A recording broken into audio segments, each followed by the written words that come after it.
బిల్వపత్రం అంటే ఎందుకంత ఇష్టం? ఇది కేవలం పూజలో మనం వాడుకునే ఆకు కాదు. దీని వెనుక అసలు నిజం తెలుసుకుంటే మీరు ఆశ్చర్యపోతారు. ఒక చిన్న ఆకు కానీ మహాదేవుడి హృదయాన్ని గెలిచింది. ఎలా? మిత్రులారా, బిల్వపత్రం అంటే మనం సాధారణంగా చూసే ఒక ఆకులా అనిపిస్తుంది. కానీ ఇది శివపూజలో అత్యంత పవిత్రమైనదిగా భావిస్తారు. ఎందుకంటే బిల్వపత్రం 3 ఆకులతో ఉంటుంది. ఈ 3 ఆకులు సూచించేది బ్రహ్మ, విష్ణువు, మహేశ్వరుడు, గతం, వర్తమానం, భవిష్యత్తు, సత్వ, రజస, తమస గుణాలు. అంటే ఒక బిల్వపత్రం పెట్టడం అంటే 3 లోకాల్ని, 3 గుణాల్ని శివుడికి సమర్పించినట్టే. పురాణాలు ఒక గొప్ప కథ ఉంది. ఒకసారి లక్ష్మీదేవి శివుడిని ఎంతో భక్తితో పూజించాలి అనుకుంది. ఆమె 1000 కమల పుష్పాలతో పూజ చేయాలని సంకల్పించింది. కానీ చివరిలో ఒక పువ్వు తక్కువైంది. అప్పుడు ఆమె ఏమి చేసిందో తెలుసా? తన కంటిని కమలంలా భావించి శివుడికి అర్పించబోతుంది. ఆమె భక్తిని చూసి శివుడు వెంటనే ప్రత్యక్షమయ్యాడు.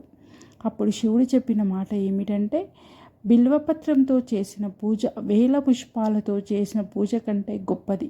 అందుకే బిల్వపత్రానికి అంత ప్రాముఖ్యత వచ్చింది. ఇంకా మరొక రహస్యం ఏంటో తెలుసా? ఇంకా ఒక ముఖ్యమైన విషయం, బిల్వవృక్షం పార్వతీదేవి స్వరూపంగా భావిస్తారు. అంటే బిల్వపత్రం పెట్టడం అంటే పార్వతీదేవి ద్వారా శివుడిని పూజించడం. ఇది శివుడికి మరింత ప్రీతికరమైనది. ఇది కేవలం ఆధ్యాత్మికంగా మాత్రమే కాదు, బిల్వపత్రం శరీరానికి కూడా ఎంతో మంచిది. ఇది శరీరాన్ని చల్లబరుస్తుంది, మనసుకు శాంతిని ఇస్తుంది, నెగిటివ్ ఎనర్జీని తగ్గిస్తుంది. అందుకే శివాలయాల్లో ఇది తప్పనిసరిగా వాడుతారు. చాలామంది ఒక పొరపాటు చేస్తారు. బిల్వపత్రం పెట్టేటప్పుడు చెదిరిన ఆకులు లేదా చింపినవి వేయకూడదు. ఎప్పుడు పూర్తి ఆకులే వాడాలి. 3 ఆకులు కలిసి ఉండాలి.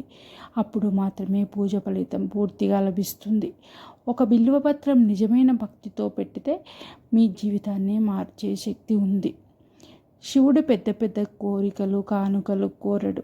సాధారణమైన భక్తి మాత్రమే కోరుతాడు. కాబట్టి మరోసారి మీరు శివాలయానికి వెళ్ళినప్పుడు ఒక బిల్వపత్రం తీసుకొని హృదయపూర్వకంగా ఓం నమః శివాయ అని చెప్పండి. మీ జీవితంలో మార్పు మీరే చూస్తారు. బిల్వపత్రం పెట్టడం వల్ల పాపాలు పోతాయని అంటారు. కానీ అది ఎలా? అసలు కారణం ఏమిటి? ఒకసారి ఓ వేటగాడు అడవిలో వేటకు వెళ్ళాడు. రాత్రి అయ్యింది. అతను చెట్టు మీద ఎక్కి నిద్రపోయాడు. ఆ చెట్టు ఏంటో తెలుసా? అదే బిల్వవృక్షం.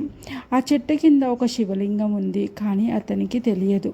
రాత్రి పొడవునా అతను నిద్రలో కదిలినప్పుడు బిల్వపత్రాలు ఒక్కొక్కటిగా తన కింద పడుతున్నాయి. అవి నేరుగా శివలింగంపై పడుతున్నాయి. అతను ఏ పూజ చేయలేదు, ఏ మంత్రం చెప్పలేదు. కానీ తెలియకుండా చేసిన పూజ వల్ల శివుడు ప్రసన్నమయ్యాడు. ఉదయం అయ్యేసరికి అతని పాపాలు అన్నీ తొలగిపోయాయి. అతనికి మోక్షం లభించింది. ఇక్కడ శివుడు చెప్పేది ఒకటే, భక్తి ఉంటే చాలు, విధానం తప్పినా పర్వాలేదు. అందుకే బిల్వపత్రం అంత పవర్ఫుల్. 3 ఆకుల రహస్యం ఏమిటంటే, బిల్వపత్రం 3 ఆకులు కలిసే ఉంటాయి కదా, అవి సూచించేవి శివుడి 3 కన్నులు అన్నమాట.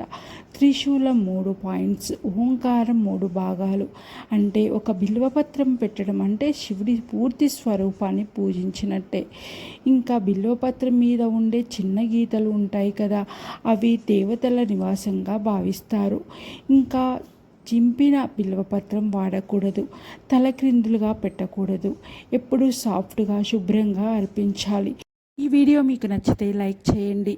ఇలాంటి ఆధ్యాత్మిక వీడియోల కోసం నా ఛానల్ సబ్స్క్రైబ్ చేసుకోండి.